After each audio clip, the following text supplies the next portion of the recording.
Hey guys, welcome to another 3count with Gino. Today we're going to be breaking down what happened at Vengeance Day.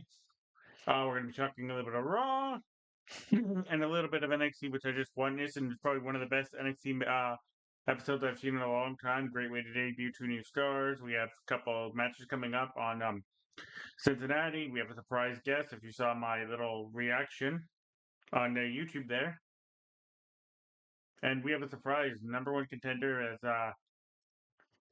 Steph Curry's very first challenger to the title, not somebody I thought it was gonna be.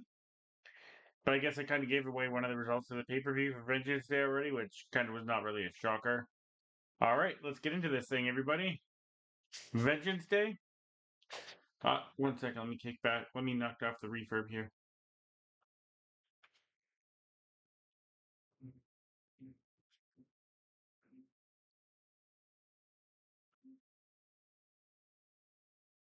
Vengeance Day.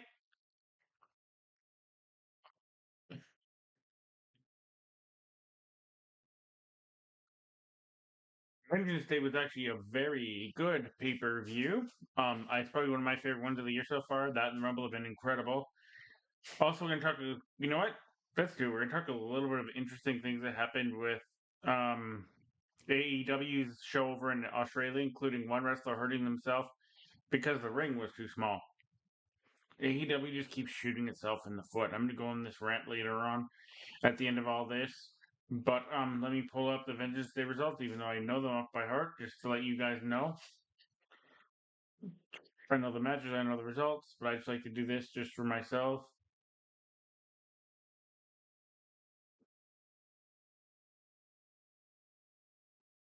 Sorry, guys.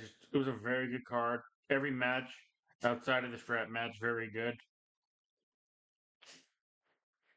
Strap match just was. It was there, in my opinion.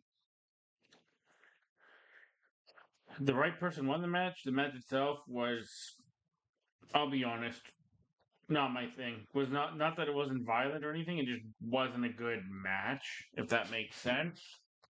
Every other match was awesome. I think the women stole the show in every single one of the matches there.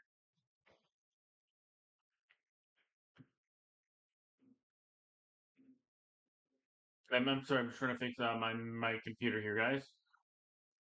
But yes, all the matches were incredible.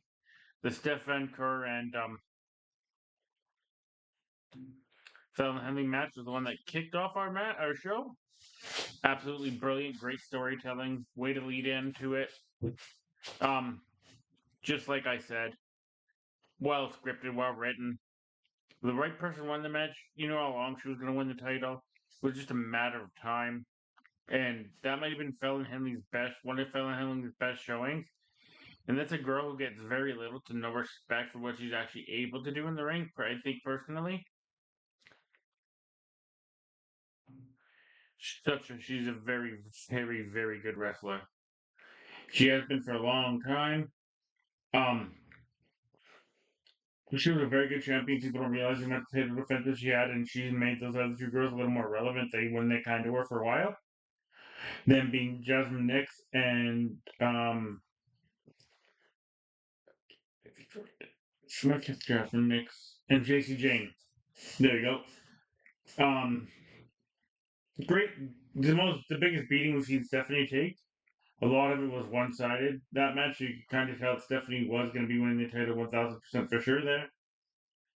Um, and this is on a personal note. I guess Fallon Henley's decided to change her gear, and I did not realize she was working with the type of butt she had back there. Not to be rude or anything, because there's one spot where I'm pretty sure Booker T lost everything as Stefan Kerr hit a move that used to be called "Fuck Your Face," where she just grabs the girl's head and rams it into the mat repeatedly with both her ass butts in the air. And Booker T really enjoyed that spot. Really cool finish too, as she hits that package crowd driver backbreaker and then hits spiral tap. And I'm pretty sure next to AJ Styles, she might hit the nicest spiral tap I've ever seen. Such a good, such a good move. Such a cool move to watch. I'm glad she doesn't bust it out very often. It's something only when she knows she has to hit it, she hits it. And that was how she became the NXT North American champion, third time ever. I think she's about to go on a nice run. I think what they have going on here now Excuse me, guys. It's been a long day. With Stefan Kerr and Julia is kind of like a female version of what they did with Guerrero and Benoit, where they both have the highest ranking championships in their respective division or company, or whatever you want to say, brand.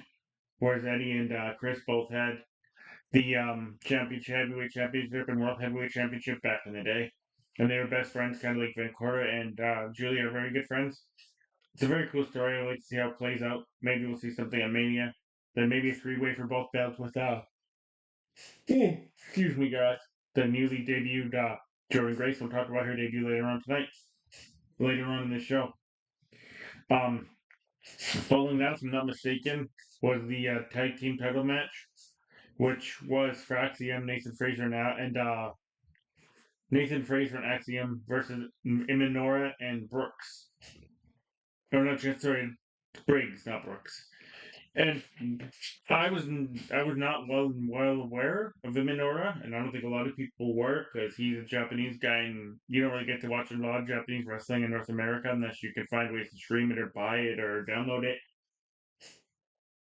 And they don't really use him a lot in NXT. They didn't really use Briggs or him a lot in NXT. From now on, I'm gonna say why because that was incredible. What a match! And Minoru had a great showing up party. Briggs is very, very good, very underrated. Reminds me a lot of a Stan Hansen kind of JBL mix. And the tag champs, what can you say about the tag champs? They're just incredible. We'll leave it at that. Very good team, very good mix of speed, high flying, agility, cool moves in the ring, ability to sell well for others, work with anyone they've been in the ring with, and they've had this great run. I think it might be one of the best runs I've seen in NXT in a long time, and the feud with the Hardys is continuing. Excuse me. Long day, long day. Not enough sleep. Um, Great match. You know what? Actually, I've decided I'm start giving rankings, point rankings on these pay per views, starting with this one. I'm going to give Stefan Kerr, Vacker, however you want to pronounce it, and Tesha Price, aka Fallon Henley.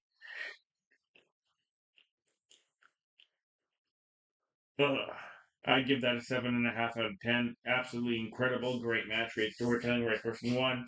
Great selling by both people, very unbelievable. Had a couple false finishes that had you hooked. They had nice little outside interference from the other two members of Fatal Influence, just very, very good. In Minora and Briggs versus Fraxium, I give that about a 6.5. Very, very good match. Four guys that just were trying to steal the show, and they almost did it. And then they just laid it all on the line, so I'm going to give that about 6.5 out of 10. And then we had the strap match. I don't know if anyone else felt the same way I did, but I just, I just, I just didn't get it with the strap match. I thought it was completely and utterly devoid of anything, if that makes sense. There was no real like violence to this match, if that makes sense. I guess you could say. For the hatred these two guys have for each other, the strap was barely used. And I think these guys are just both too very, very green, in my opinion. Trick Williams is very charismatic, very good on the mic, but he still is not doing much to I could sit here, I pick on AEW people and people say can I be AEW hater, but I don't see anything with Trick Williams. He's great charismatically and he's got the look, but he's not anything special in the ring. Like it just seems clumsy, ill-timed. They get to plan things, and he has to try and remember them, and he messes up while thinking of what's coming next. And he's just—I don't know if he's a babyface or a heel right now. Due to the fact that he's lost his belt, and that's like apparently his main goal. He's gone insane to get back, and I don't get anything about Eddie Thorpe, to be honest. I'm not trying to be an asshole. I'm not trying to be. I just don't get it. I don't understand anything about this guy's character at all. Personally, um, I don't know if I'm looking at it wrong.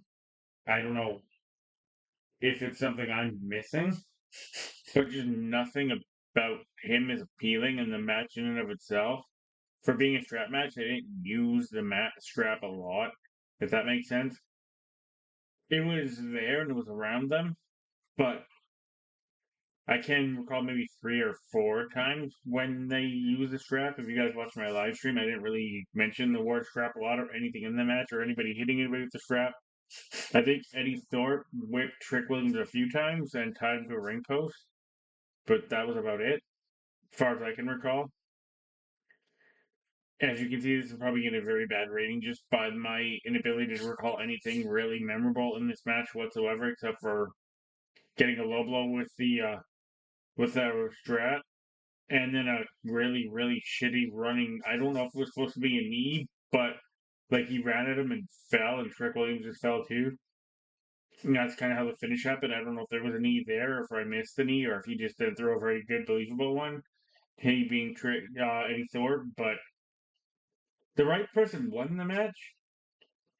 It just wasn't a match that's memorable and will be memorable for an NXT pay per view. And anybody that knows anything about NXT pay per view knows they're memorable. Which reminds me, I still got to go back and watch Brooklyn NXT Takeover Brooklyn 2015 because I was going to do my review on that first one ever. That's memorable for a lot of reasons, but the most memorable reason of that being the match I'm been in love with for over 10 years. We'll talk about that when we get to the review. Following that, I believe we actually had the triple threat for the NXT title. Oh yes, I forgot to give my rating on that match. 1.5. 1.5 out of 10. Just nothing about that match was good to me. Nothing memorable, nothing good. Oh yeah, I also forgot to mention that in that tag team match there was a new group who nobody knew any of them were debuted, and I don't know if they're trying to play off the Shield or I don't know Nexus, but the debute's gonna get a 0 to 10 because they had no impact on me, no reaction, no nothing. Just once again like this strap match, nothing memorable. I don't know if they're supposed to be like what that group with Dijak was supposed to be. What were they called again? I can't remember. But the only thing left from there is Michin. Oh yes, following that was Ethan Page and Javon Evans, and Javon Evans and Ethan Page. Very good match, good storytelling. The fact that Ethan Page knew if he went after Javon Evans' jaw once, the match was pretty much over. And Javon Evans was broke Ethan Page's nose in that match. And good on Ethan Page for being able to finish that match and wrestle the rest about 10 minutes with a broken nose and unable to breathe. And cardio is a lot of wrestling. And the fact that Ethan Page was did not decide to go for the jaw, decided to go target another part of Javon Evans' body. Very good selling by Javon Evans in that match. As his ankle was being destroyed, you could hear him hollering in pain. He was unable to do anything, and his ability to sell his weakness and his peril. This kid's gonna go far. He's energetic as fuck. He's charismatic as fuck. He's athletic as fuck. Um, and Ethan Page, I think the world of Ethan Page. You guys know that. You've heard me say it several times. The dude's charismatic. He doesn't have the best body for wrestling, if that makes sense. And he's got the mind for it. He's a great, great, great heel. Um, and you know what's funny is I was kind of right on my prediction because I said Ethan Page was going to win this match. Great match, like I said. A lot of people are saying wrong person won. No, right person won that match. Just to keep the feed going, is to keep Javon Evans more in the spotlight. Due to the fact that he has to conquer this bastard somehow, right? He's gonna get his vengeance at some point. But there's a really cool spot to end this match where Javon Evans is going for a flying. I think he's going for his cutter, whatever his finisher is, and Ethan Page just catches him out of midair with a punch to the jaw. And Javon Evans sounds like he's been shot in the face, which is brilliant. He knows exactly what he's supposed to be doing. He spits out his mouth guard to the one side. And then he gets, I believe it's Ethan Page's DDT. They do close up on Javon Evans after the match is over, and there's blood just pouring out of his mouth. So that boy definitely bit down on the blood cap again. Great match, great story. Makes you want to hate Ethan Page even more for taking a shortcut, even though he did it. It was there, and Javon Evans knew it was there. And you know what? I'm really digging everything about this feud and the fact that Ethan Page is playing this bit of a psycho. Um, I'm gonna give. You know what? I'm gonna take it back. Fallon Henley and Fallon Henley and Steph Anchor is gonna get 10. That match was absolutely incredible. Everything about it. This match, I thought was very, very, very good match. Great storytelling, great selling, great ability to draw you in. Two very talented people in the ring. Um, um,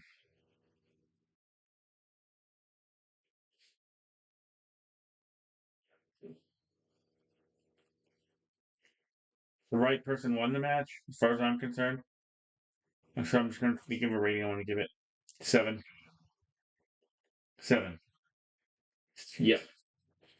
And then we had the triple threat match for the NXT title. Grayson Waller and Austin Theory are incredible. There's a lot of teasing throughout the match that they weren't going to turn on each other, and they did do a lot of damage all but together as a team. But there's little hints at certain parts of the match they were going to turn into each other. And then every time Oba Femi would just come back in, he's perfect timing. Absolutely everything about this was well laid out. Um, there's one real spot where makes you believe that they're still going to turn on each other because Austin Theory hits his down move and has a 2.5. As Grayson Waller's been put through the table by Elba Femi, and yes, Grayson Waller is the first person to go through the brand new announced tables.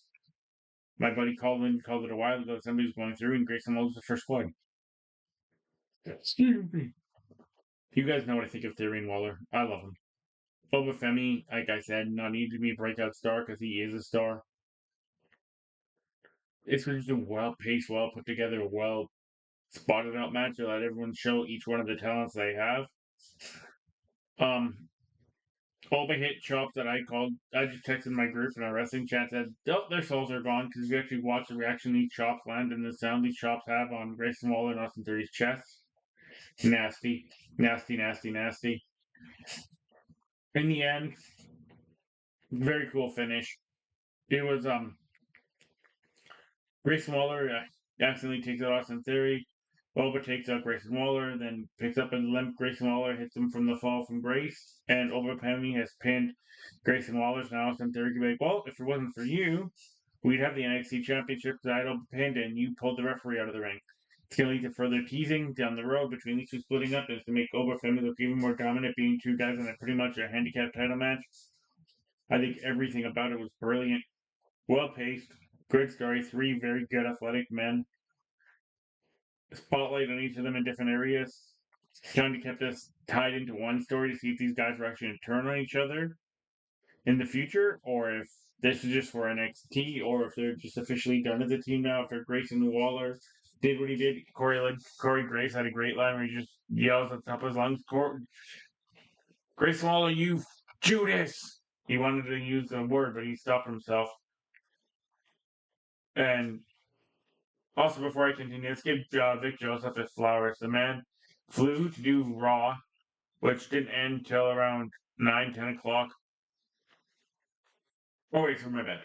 No, no, my mistake. Oh, no, guys. Um, but yeah, I'm sorry, Vic Joseph, very, very good at his job. Booker T, I'm on the fence about. I still don't get half of what he's doing or his shtick. But this match, sorry, saying sidetracked. I started making side notes to try and think what I want to rate it. Should we give more than 110? Because I mean, as far as I'm concerned, there's 3 out of 10 matches on this card. So I think I made up my mind, right? For me, this was a 10. Absolutely. Everything about it, absolutely brilliant. I know Meltzer probably will shit on it, whoever else on the internet that does ratings as well, or try to take shots at me for my bias, but this match, this card, this everything, but minus the strap match, I thought was brilliant. And then, in my personal opinion, we may have had one of the matches of the year already, and we're only 2 months into the year. We had then think about this talent. Julia, absolutely probably one of the best in the world at what she does. Bailey, criminally underrated. You guys know what I think of Roxy. I don't have to say more about Roxanne. Um, and Cora, who is never given the flowers she deserves. The girl works so hard and she's so good and she's so believable as a heel and a crazy woman. I was gonna say a different word, but mean girl, whatever you want to say. The Brits like to use a certain word. Um, I'm not even bothered doing this match any justice. Everything about it was insane. Julie got beat down worse than I think I've seen her get beat in a while. Roxanne and Bailey went at it for a bit. Unlike Austin Theory and Grayson Waller, they didn't really go after each other at all. They didn't even bother. Cora and Roxanne didn't really tease it. They just beat the piss out of each other in the match. They even tried pinning each other. I'll say this finish was very, very cool. Three very nasty looking knees by Julia, one to Roxanne, one to Bailey, and then a nasty one to Cora. And I was actually surprised because I didn't pick this. I thought Bailey would be taking the pin since she's the one that could take the least amount in the loss. Could take the most amount of in a loss, and she has nothing that will affect her star whatsoever. But for 2 out of 3 matches now, Julia has actually vanquished Roxanne, and like I said on my live stream and in a tweet and everything else, if that really is Roxanne's last match and nobody knew, because I think that might be her last match, and there's no mention of whatsoever today on NXT as in fact that she won her chamber qualifying match on Raw, so we'll get to that right now. Um, I want to say thank you to Roxanne. What a run that girl had in NXT.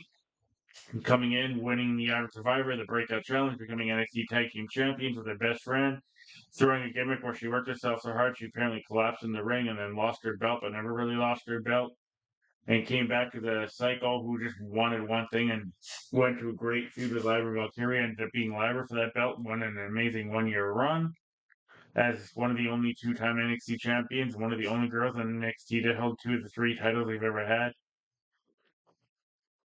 Um, should she go back to NXT and get the third one and become a Triple Crown champion? There's nothing left for her in NXT. There's nobody left for her. She's been main star ready for a long time.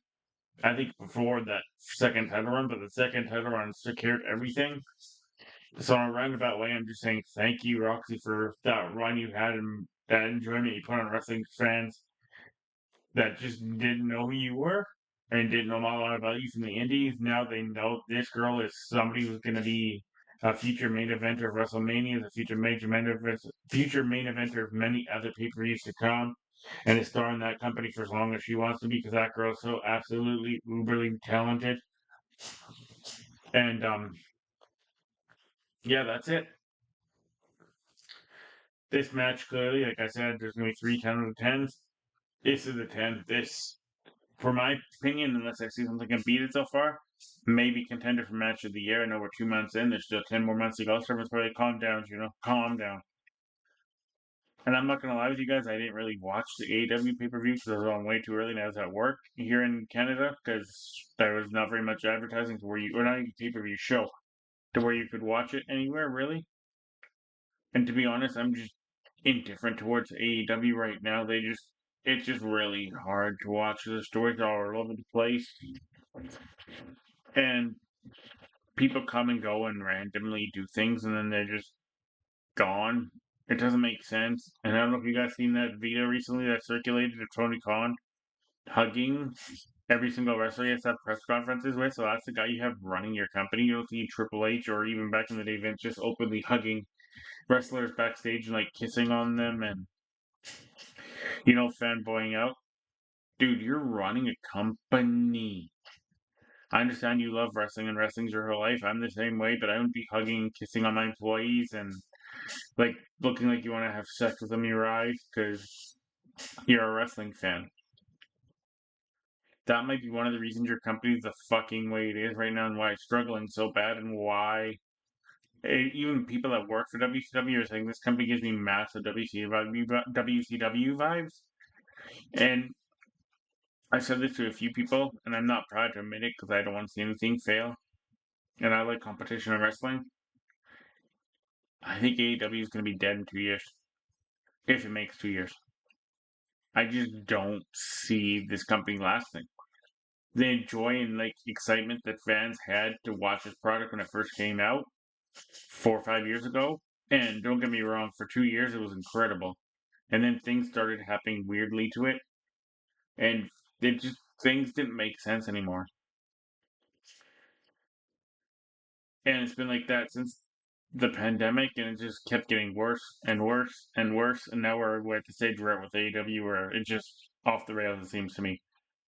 That being said, overseas crowds are insane. That was a really cool spot they did with Adam Copeland, Edge, Rated R Superstar, Cope, the Cope, whatever the hell you want to call him, where they sang his theme song for him, and you could tell it meant a lot to him.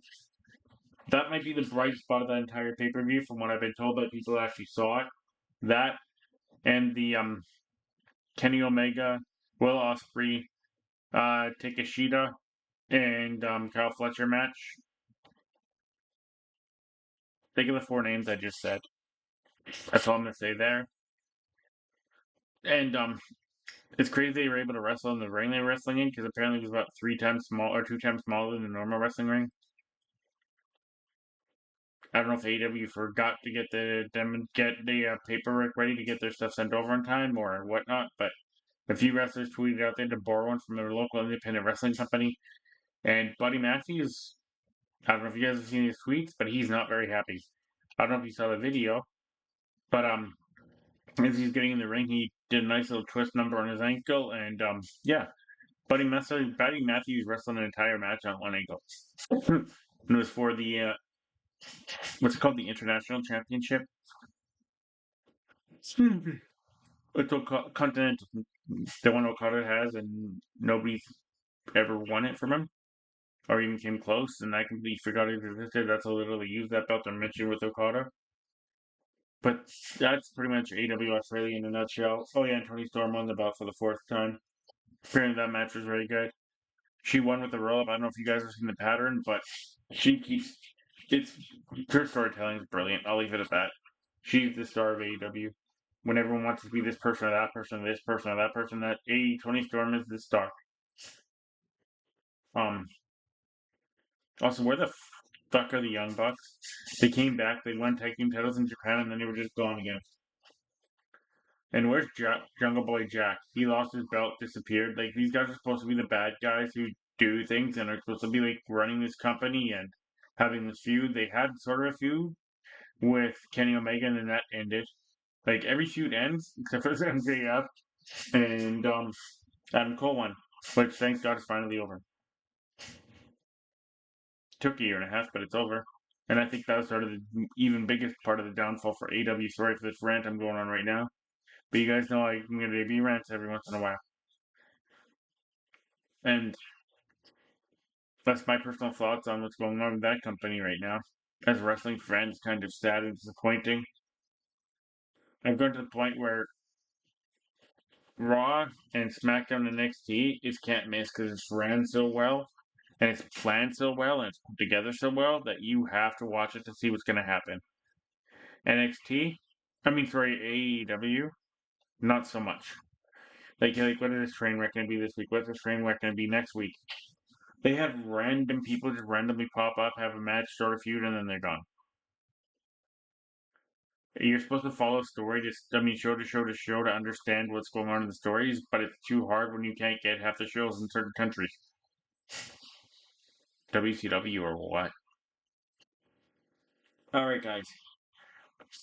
There wasn't a whole lot that happened on Raw this week, so it's going to be brief. But there's a lot of cool little tidbits. Gunther might have cut the coolest, best promo of his entire life on Raw. The way he talked down about Jey Uso, and Jey Uso is pretty much not a threat to him whatsoever, or anything like that. And Jey came out and finally got his vengeance. He's actually going to beat Gunther for a little bit. Very cool spot.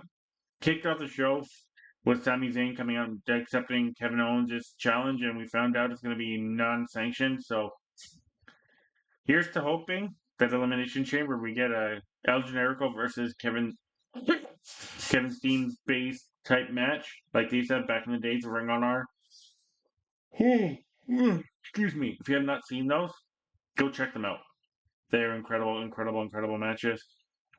Um, how can those think of the two names: Kevin Steen and El Generico, or Sami Zayn and Kevin Owens. Those guys are incapable of having a bad wrestling match. I heard something that was what it was Undertaker that said it. Bret Hart and Shawn Michaels can be given a broom and have a great match with it. I think that of Kevin Owens and Sami Zayn. They're just brilliant, brilliant mat wrestlers, not mat wrestlers, right? Artists of the mat strategically in every other way. And Sammy's just the most believable underdog babyface. And Kevin Owens is a great other good guy or a complete and utter fucking lunatic. And he plays a very good lunatic. And then there was a very interesting segment backstage with Judgment Day where they kept teasing bringing a new guy, and Balor keeps hanging him up. No new guy coming in. You take care of this business. You take care of this business. Liv and Raquel are petrified because the tag team champions are out for vengeance. But what happened later on Raw really didn't lead to much vengeance, if that makes sense. We'll talk about it when we get to that part. And AJ Styles had his first match back on Raw in 3 years against Dominic Mysterio. And as much as people want to hate on Dominic Mysterio, WWE truly trusts this kid, and this kid is very, very good. I I understand the hate. I mean, he's disrespecting Ray, and Ray's an absolute and utter legend. But at the same point, he plays such a good character. He's just such a good dirtball, and Carlito's hilarious. Of course, AJ Styles wins because AJ Styles isn't going to lose the first match back. We had an interesting segment backstage at the New Day. It's been a long day, guys. They come to the ring afterwards and keep talking more trash about Ray after they show the video of them attacking them after his match last week, and they pretty much humanize his knee against the ring post with a chair. So they're telling Ray's going to be out for a while. I think we're getting Ray and Dragon Lee versus the New Day at either Elimination Chamber in a couple of weeks' time or WrestleMania. I don't really want to watch either of those. No, I love Ray, but I don't know if I want to watch him in a tag team match at WrestleMania again. No thanks. Not my thing. I love the New Day too, but there has to be payoff with this thing and Big E at some point. And then we had a women's qualifying match for the Elimination Chamber. Or no, sorry, we had a number one contendership match for the Women's Intercontinental Championship, which what does the Women's Intercontinental Championship even mean? When at least they kind of focus on the US title and there's a feud and a story going on there. And this thing just bounced all over the place for a lot of it. It's just been in the crowd for a month since winning it and then finally appeared on their show and got eliminated from the Elimination Chamber match in around 15 minutes from qualification, I should say, by Bayley. Once again, Bayley didn't need to win. Bayley didn't need to be in this match. Match that win should have went to Lyra to keep the momentum and the role that she's having going on. It would have made a lot more sense. I'm not saying Bayley's a Sasha Banks esque. And one more thing about the AEW card, sorry guys. I think AEW doesn't realize when to pull the triggers on things because Harley Quinn is so incredibly over. And I know that Sasha Banks has creative control, but if she actually had a smart mind for this business, she could realize give the belt to this girl, let her hold it for a little while, go after her, keep torturing her, get your belt back. You guys will make money that way. But Sasha Banks has the ego the size of Texas, so she's Hulk Hogan for the females. And that's another reason why it's WCW. Why should a wrestler have creative control over every single thing of their aspect of their character in 2025 when there's people in place to do the job and tell people what they're supposed to do? Maybe that's why she didn't like WWE. They didn't let her have everything she wanted. Or else she would have been champion for 365,252 days. Shout out to Simon Miller because that's the type of things he does. Um, we had an interesting little segment with I believe it was Karrion Kross, who's the last only member of what was that holy group? What was that group called? The Final Testament. There you go. So bad it was. I can't even remember. Oh yeah, the Miz. But the Miz doesn't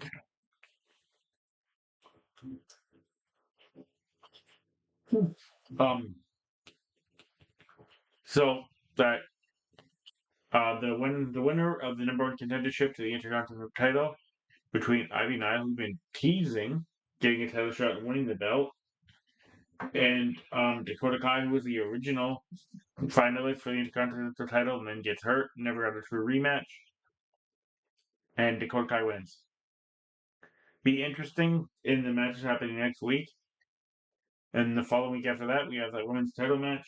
But it's interesting the way they kind of play that because it makes no sense.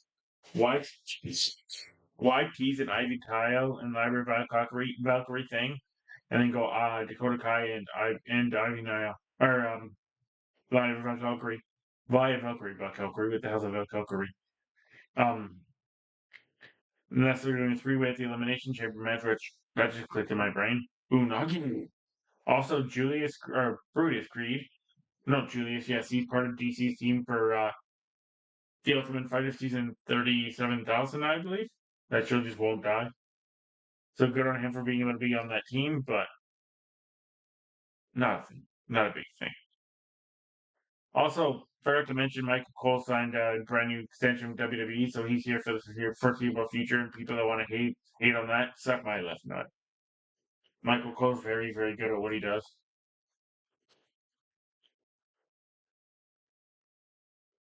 I'm tired of people taking pop shots at the dude. He's extremely good at what he does. Should not be in the ring ever again.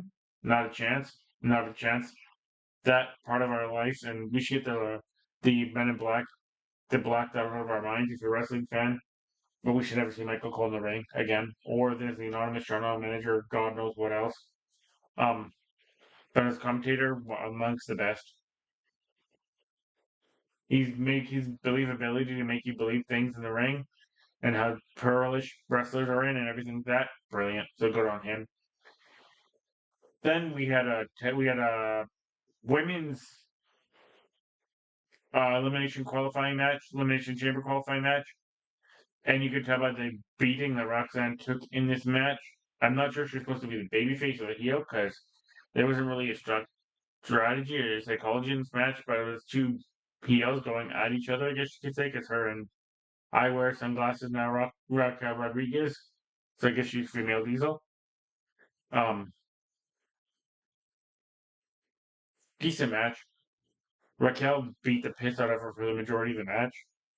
And then they get screwed over by the women's tag team champions who wanted vengeance. And apparently, all they did for vengeance was throw Liv Morgan into a barricade, and that distracted Raquel Rodriguez because, as you know, wrestlers can't compete in a match if there's another wrestler on the outside having a fight. And Raquel was able to hit a like springboard pop up pop rocks. It was okay. It was nothing to write home about. Raquel Rodriguez is not an entertaining entity or character or anything like that, in my personal opinion. She's just there. Um, and then we had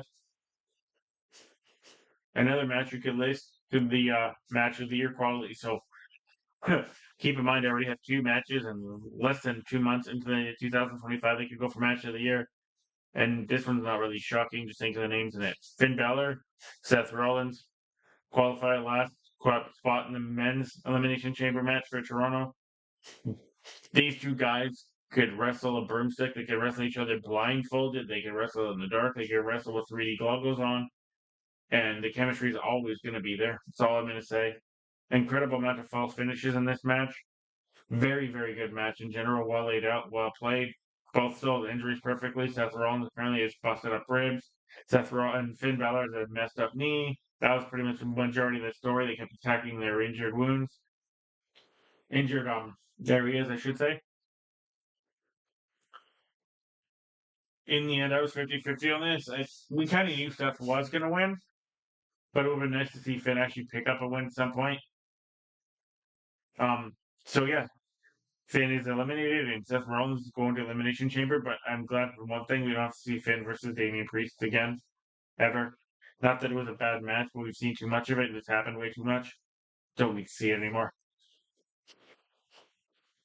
It was almost getting to the MJF and Adam Cole hysterics of wrestling type, how much we were seeing that match and that feud. And then that was Raw for the evening. For the TV shows, I'll just give a rating as the overall show and pay per views, match and show and stuff. That NXT Show itself, the entire Vengeance Day, gets a 10 for me. Outside of the fact that the one match doesn't gonna ruin my rating, everything else on that show was incredibly brilliant, and awesome. So I'm gonna give that entire pay per view a 10. Raw was hit or miss at points. I thought it was kind of all over the place and scattered, if that makes sense. Um, it just didn't connect this week with me personally. I'm gonna give it about a 5. Yeah, I didn't, and I usually love Raw, but it just for me it didn't connect.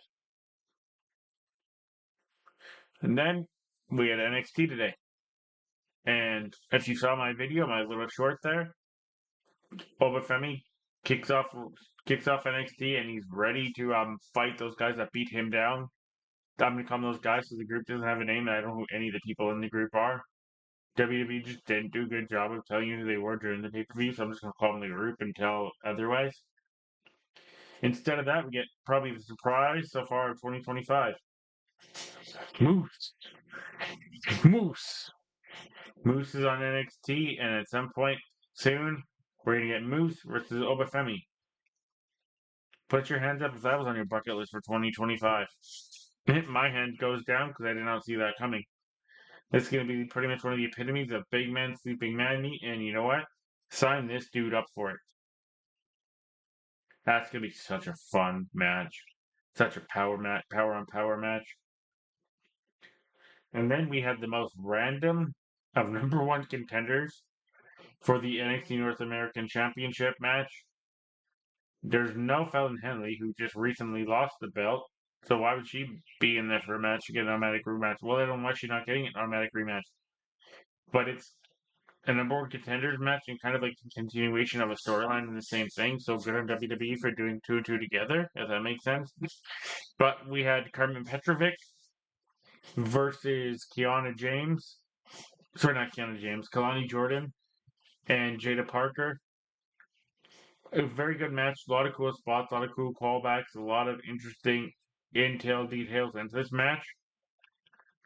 I like how they keep pretty much saying that Kalani Jordan's like going a little bit mental because she has not won much since her title was taken from her.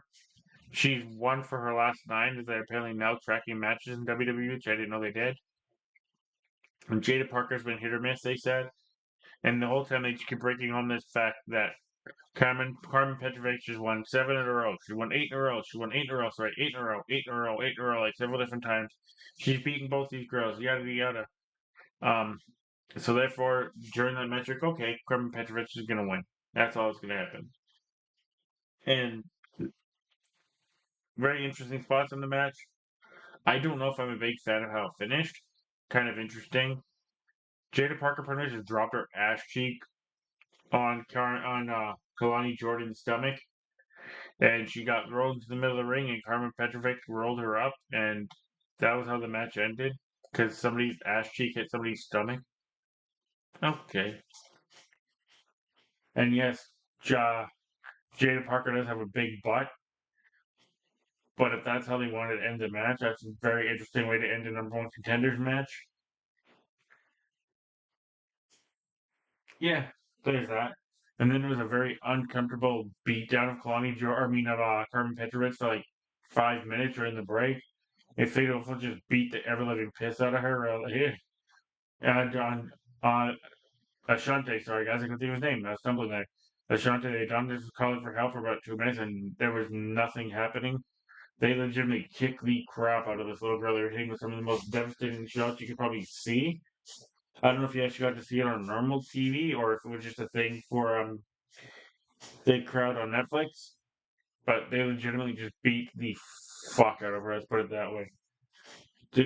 Carmen sold it beautifully. At the time, she couldn't respond to anything they were doing. They were actually holding her in place to just hit her with moves. Carmen looked very desperate, very sad, very ragdollish, which you don't see very often in WWE. But it's 3 girls beating the living piss out of this girl so she won the belt. That finished with her getting hit with a rolling forearm on the outside. Here's my question: what the hell happened to Kalani Jordan and Jada Parker during this, where they just randomly disappeared, and Carmen was in the ring by herself getting the piss beat out of her? And then finally, with about 30 seconds left before they went to live TV, Steph Kerr and Julia came out and did nothing. They got the fuck beat out of them. And then Jordan Grace came and made the save. But how come it took these girls almost 7 minutes to even come down and even try and help Cameron Petrovic? Does she not have friends? Where were any of her friends? If she has any. She's got the absolute dog shit kicked out of her, some people would say. But this set up a tag team match for the main event between Fatal Influence, Jordan Grace, Steph Van Cour, and Julia. Very good match. I later on will talk about. Following that, we had a lot of women early on the show, didn't we? Because we had the Meta Girls versus Zarya and Zaruka. Very good match once again, like I'll say. All four of these girls sold their asses off, bumped their asses off, showed different spots, great story. Good little bit of storytelling between the fact that not Stefan Kerr, Zardia and Solruka are kind of trying to get together, or the Meta Girls are on a roll, and we're this close. They kept saying they were super, super close to winning the tag team titles. They kept hyping over Lash Legend, how she could be a single star, and Jada Parker, they want her in NXT or TNA in a couple of weeks. Santino was saying. Also, side note, if you guys haven't seen that Santino Morella video on Instagram with his daughter, pure comedy gold. Go check it out. Um, I guess WWE is doing their 50-50 booking because the first time these teams met, the Mighty Girls won, and they won by pretty much just solely dominating Soul, no pun intended. And a lot of this match, they did beat the fuck out of Soul again. And then Azaria was able to show off her power abilities. Um, Lash Legend was able to show off her power bit in this match. And correct me if I'm wrong, but does Zarya not have one of the nicest spears in wrestling? I mean, it's nicer than Bobby Lashley's. It's nicer than a few other people's.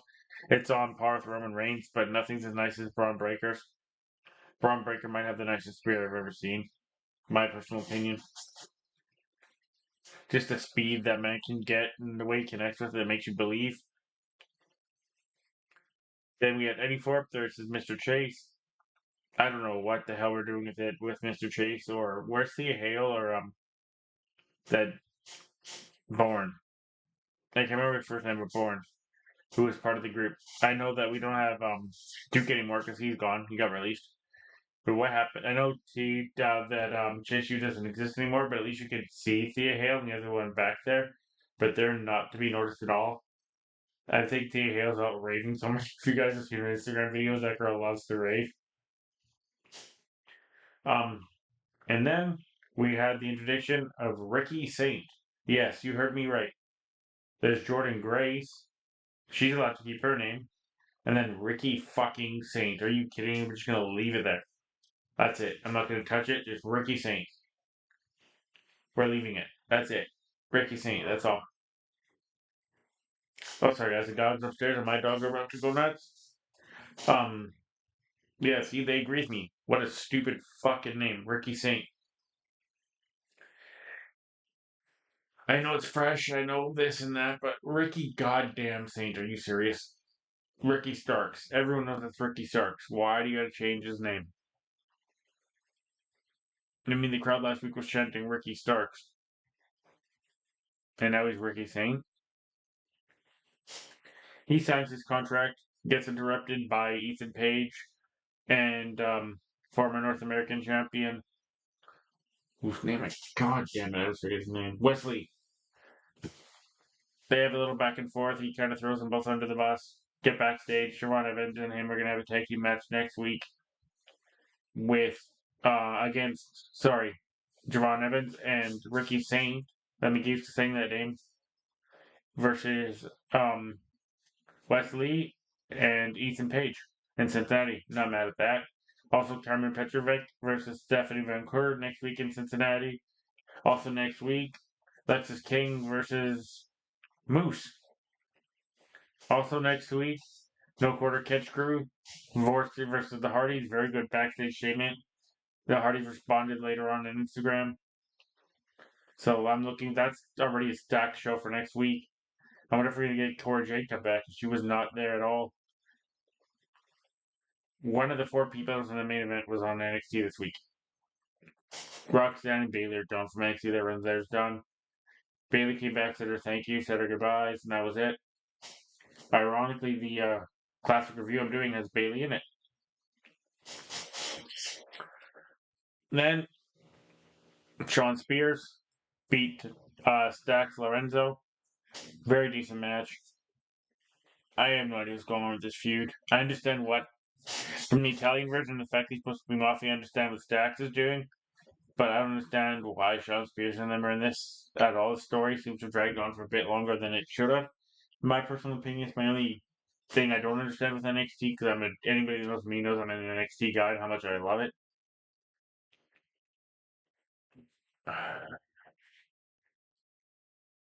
And then we had another absolutely outstanding match. We had, and think about this match: Julia, Stephanie Van Kur, Jordan Grace versus Fatal Influence. How can any of that go wrong? And for the majority of that match, the Fatal Influence girls just kicked the ever living crap out of Steph Van Kur. She took a beating for about 5 minutes of that match, was able to get the hot tag to Jordan Grace, who did a lot of her power stuff. She got taken out. Julia made the save. She is taken out in the end. They all three had their moves onto Jasmine Nix. And it finishes with Jordan Grace and the Grace Driver. I'll be honest, Jordan Grace is good, but I don't see anything special about her. If you guys think differently, leave me a comment below. But on that note, you guys, I think I'm going to head out for the night. It's been an enjoyable 3 days of wrestling. 3 out of 4, sorry, because Sunday there was none. And I'll be checking out that pay-per-view later on in the week, and I'll be reviewing that as well as talking some SmackDown with you and adding maybe another segment or two to this on the dull days. All right. Bye, guys.